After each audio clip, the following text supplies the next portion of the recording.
I've told this story before, but it's such a groovy story. Once I took LSD with Alan Watts and his wife.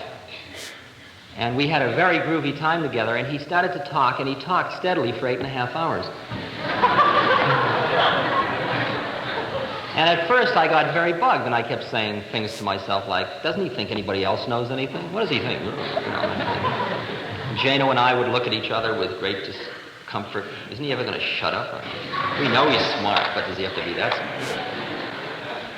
And then it dawned on all of us that he was the most exquisite mouthpiece any of us had ever had, and that he was just speaking all of our thoughts, because every time you'd have another thought, his thing would change. He was just this silver-tongued mouth that was enunciating all of who we were. And then I was just awed. I never had a mouth like that. I mean,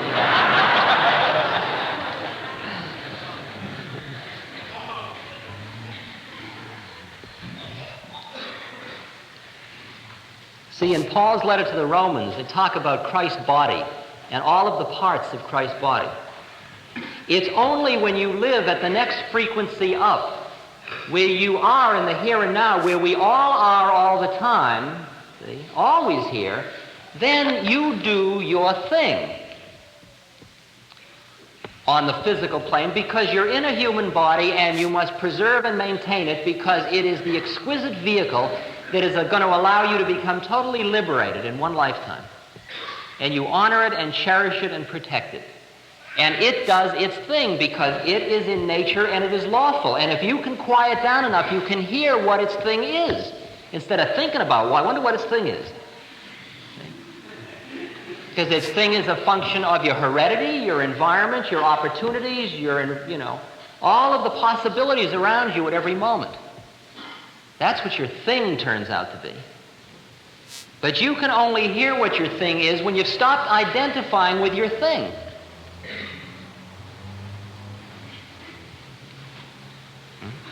I am, my thing happens. See? I'm not a speaker. I'm not a teacher. I'm not a holy man. I'm not a guy with a beard. This is all the way it is. This is all nature. See? And I'm just watching this very far out movie. And is it far out? Wow. Dig what they're doing. I mean, it's so real you can almost...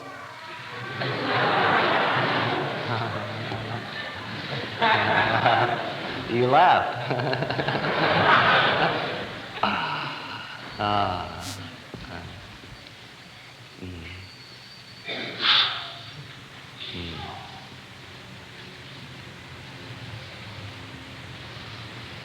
See, as part of sadhana, you get so that you do mantra all the time, and then you're doing mantra and you go to sleep at night and you come into dreamland, astral dreams, and you just dream along, you're doing mantra. See? Doing all Monday, you're dreaming of whatever your trips are, your karmic things you got to work out. You're dreaming of, I don't know what. All your uncooked seeds. Love, protection, sex, power, whatever it is. And you're dreaming the dreams, and you're sitting there watching them. Like, wow, isn't that a far-out dream? You all have been in the place. You know, when your alarm goes off and you haven't quite given up the dream yet, but you got to get up, and you sort of hold on to the dream and keep awake because you know you'd better not go back to sleep. That's that place. Well, you get so you can do it for hours. And you go, oh, wow, dig that dream. I think I'll change that one. See? And pretty soon you start to change all the dreams, make them all holy. You start to get rid of old models in the astral plane and put in new models there too. And then finally you decide you've had enough dreaming and you get up. Now what? Well, dreaming is over. Now comes reality? See? No, it's just a new trip. Brushing the teeth, going to the toilet, eating the food, saying good morning. Good morning. Wow, look at that one. Mantra going on and on the dream goes. Driving to work. Who's driving to work? Driving to work is, I am here. I am now. You don't go anywhere. And at first, when this starts to happen, it kind of freaks you. You feel you've been gypped, hyped, lost all the fun out of life, huh? I mean, man, nothing's happening. I first got into that plane consciously. I'd been in it a number of times, but I first experienced the horror of it. The horror of here and nowness, which is very far out, the concept of the horror of here and nowness, when I took STP. And I got into a place where nothing was happening, and nothing ever was going to happen again. And I said, nothing's ever going to happen again. It's all going by like a set of movies, still pictures. I am doing it all, but there is no me to do it. Total involvement and total non-attachment. And that place, that horror place, is part of the dark night of the soul. It's part of the place, it is the place between where you have died and before you have yet started to taste of eternity.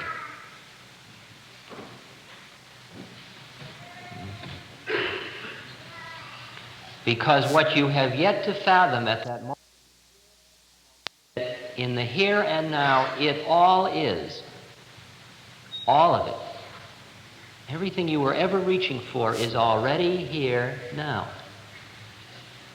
And it's all enough, and you already are it. You don't just have it in the sense of subject-object. You are it. And in order to be it, all you had to do was to give up the way of seeing the universe that keeps everything out there, which is the way you do when you think about things or know them through your senses.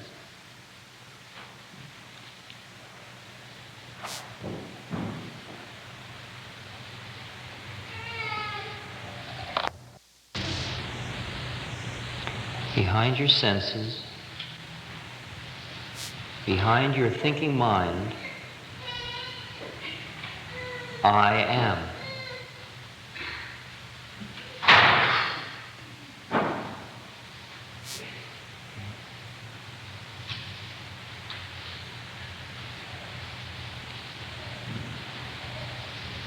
The waking up, the purification,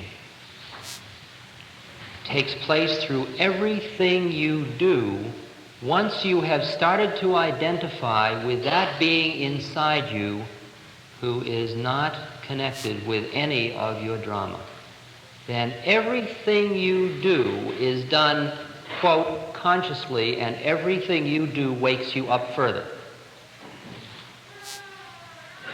See, many of us have the model, we'll turn on, get high, then we're conscious, then it's over, we come down, then we're back in thing again.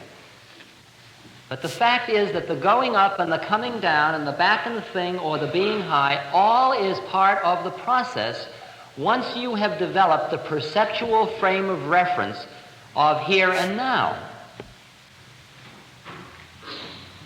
Just watching it all go down, watching it all happen around you.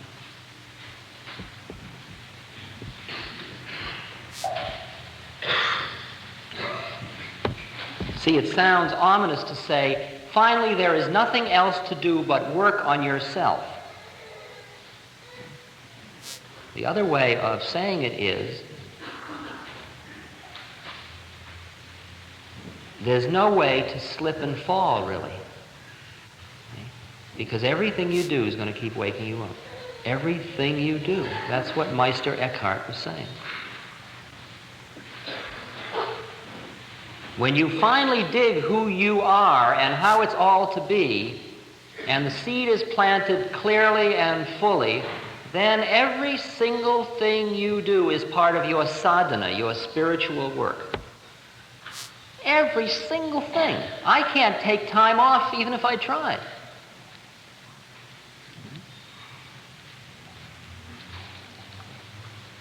And so your whole life becomes something else. Instead of living in order to groove, in order to get enough, in order to make it nice, everything becomes part of extricating yourself from one level of consciousness and living in another level of consciousness.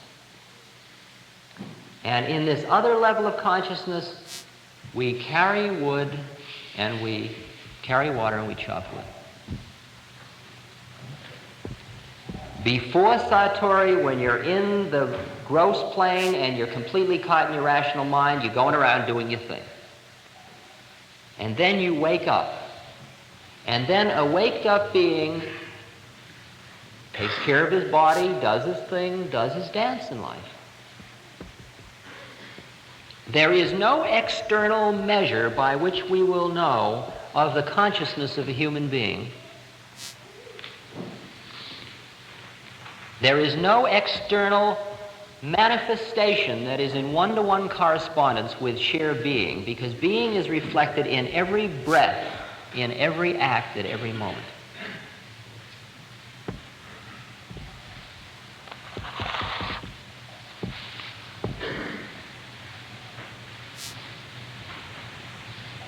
Now, once you understand all of this, then you say, well, out of all the things I'm going to do, how can I do the things that will get me out of these habits of thought fastest, most quickly?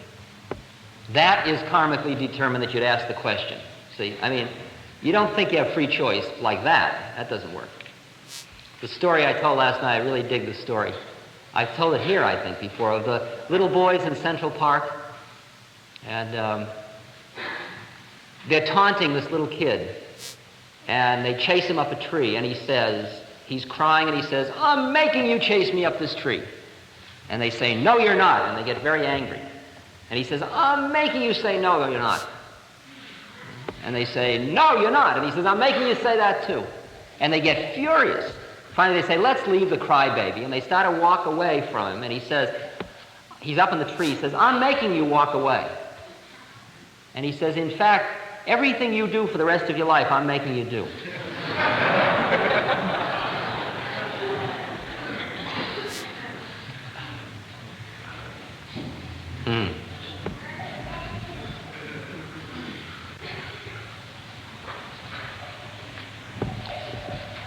The only way a society finds its way back into the Tao, into the harmony of the universe, is by a change in the level of the consciousness of the participants in that society. The greatest thing you and I can do for ourselves and for our fellow man is to work on our own consciousness. It's a simple rule of the game, because we only teach by our own being. It's all we have the option to do, really. Then every act we perform will either increase man's enlightenment, man's light, or it will increase the darkness. And you can stand up. There are more ministers who stand up and profane the words of truth, love, harmony, beauty, because they themselves know nothing of peace, love, truth, harmony, and beauty, and therefore they are performing immoral acts in the sense of they are performing acts which are increasing the darkness. And that's part of why you and I have such a hard time realizing that what's happening to us is that we are coming into the spirit because of the profanation of religions in the West. So we say we're getting high. And then finally, who do you want to hang out with? You want to hang out with high beings. Do you hang out with Buddha, with Christ, Ramakrishna, Ramana Maharshi? Man, they're stone heads. They see how it all is. You start to live in the here and now. They live in the here and now. They're all right here now. Head you but eyes. Okay, finally you ask the question, how can I speed up the process and so on, and then you start to look for methods to purify. In the succeeding 2 weeks we're here, I guess I feel sequential, although probably you'll all be different next week. That part of us which is that will be different, I don't know. We'll talk about methods.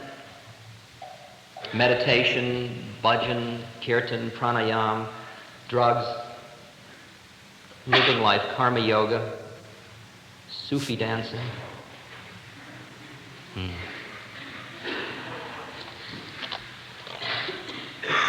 The two things that Tenny and I did before, one of them was from Yogananda, and the other was courtesy of Sufi St. Louis. I know you're here, that's why I said it.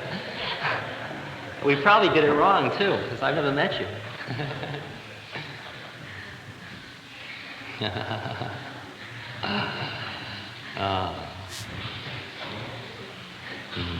We're all here. Where are we going to go?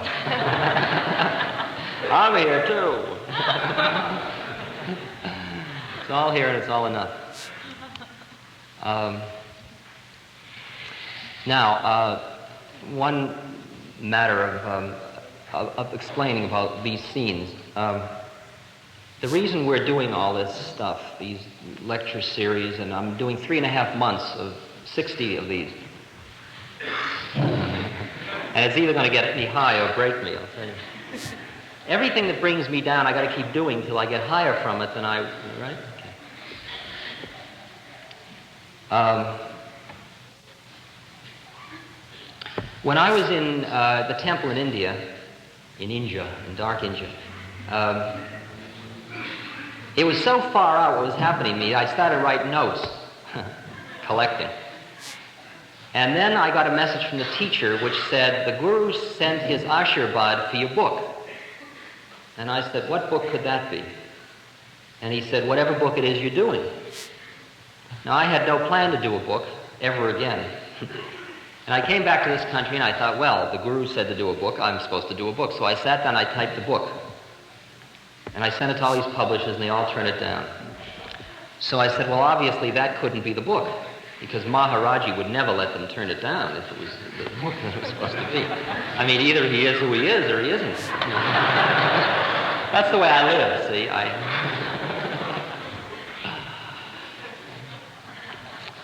So I figured, well, I'm sure what he has in mind, he'll let me know when it's supposed to happen.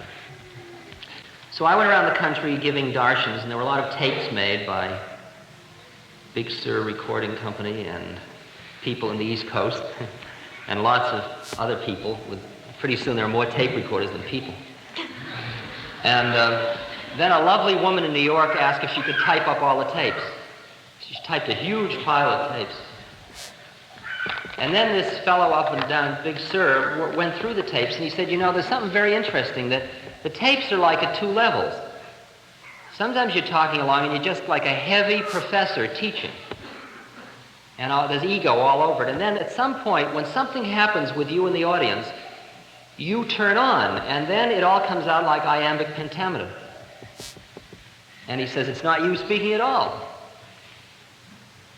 And he says, you know, if we took just those parts, you know, we could make a book. So that wasn't going to be my book anymore. See? It always used to freak me when people say, I'm a medium. See? The voice speaks through me.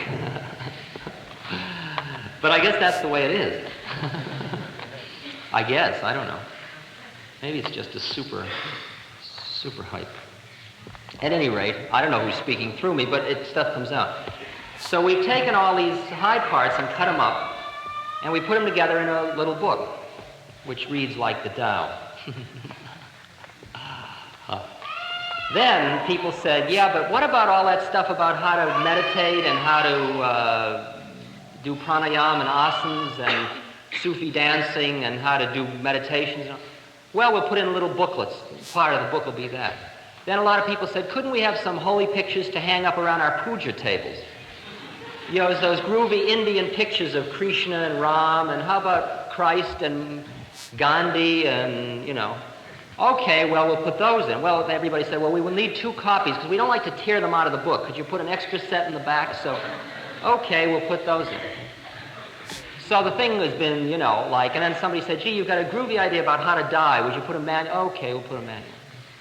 You need a straight lecture people can hand to their parents and say, you know, here's a straight lecture. This tells you. All right, we'll put that in. See? So this thing, and then a lot of people say, well, can we draw pictures for? Oh, sure. You know, they have lots of pictures. So And then lots of people wanted to work on it, and Steve Durkee down in New Mexico said, couldn't we do the whole thing with rubber type so we could hand print it? Sure, we ought to do that, of course. So then you can't find a publisher that's going to publish a thing like this because... Furthermore, somebody said, everybody doesn't like all the parts of the book. Why don't you just have them all separate and put them in a box? Then people can take the parts they like, see? Okay, so we'll do that. So now what we've created is a box, which has in it all this stuff, see? And we've decided to publish it ourselves, meaning us. See? So in order to do this, I've never been, we're buying, it's to make 20,000 copies of this, you got to buy a carload of paper. That's a far-out thing just in itself. So we've started this whole business, and it's all being done by the spiritual beings. 2 ex-priests have a printing company in Albuquerque. It's all like that. Dick Baker and his wife from the Zen Center are hunting for the paper, the tatami paper in Japan that we're going to use for part of the book and so on. And people in India are sending us prints, and people in New York are helping, and the whole scene is very collaborative. It's going to cost $30,000. So I was going to go and ask rich people. And then I dug that rich people are all hooked on their money, and it always gets into a thing, I'll give it to you. And giving and receiving is very tricky. Because most people that have money can't use it that freely, because they're too attached to, their egos are too tied up. So it finally seemed the logical thing to do to go out and raise it from the people who are seeking to know. So we've worked out a scene now so that you paid bread to come here. All the money you paid goes for this book. We are going to print 20,000 copies of this book, and then we feel the book should be available to you. Now, if we can raise enough bread through this tour that I'm doing, which is to New York and Boston and Montreal and everywhere, then we will give the book away. Because after all, it should come to the people that want it. Right? If we can't raise enough, then we'll have to sell it for $1 or something like that. Now, what we have, but unfortunately we don't have them tonight, because we forgot them, is we have thousands of postcards, which you can take one and you can fill it out and send it in, and when the book is ready, you will be advised that the book is ready, and if you want it, you can have it. Because you paid for it. Doesn't all that sound true? However, we forgot the postcards.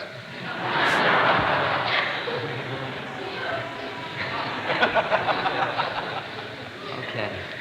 However, I'll give you 2 choices. One is that you can just put a note with your name and address in the mailbox to, it's very simple, Lama, L-A-M-A, Box 444, San Cristobal, New Mexico. You can do that. Or you can come next week and get a postcard. You don't even have to come in. You just come up to the door and get a postcard.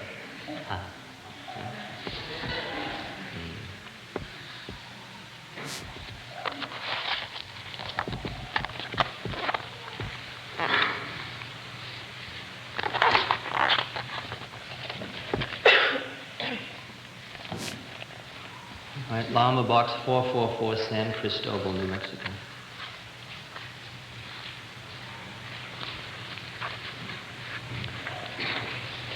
This time tonight I'm going to end with a quote that I've read before from Mayor Baba. And then I'm going to sing Ram for a while. And those of you that would like to sing along, do kirtan with us, you're welcome to do so. And as you want to leave, leave. But keep in mind what Hakuin said, your going out and returning is nowhere but where you are. We're all here.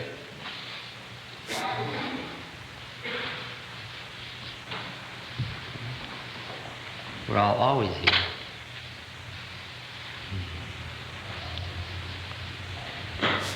Love has to spring spontaneously from within. It is in no way amenable to any form of inner or outer force. Love and coercion can never go together. But though love cannot be forced on anyone, it can be awakened in him through love itself. Love is essentially self-communicative. Those who do not have it catch it from those who have it. True love is unconquerable and irresistible. And it goes on gathering power and spreading itself until eventually it transforms everyone whom it touches.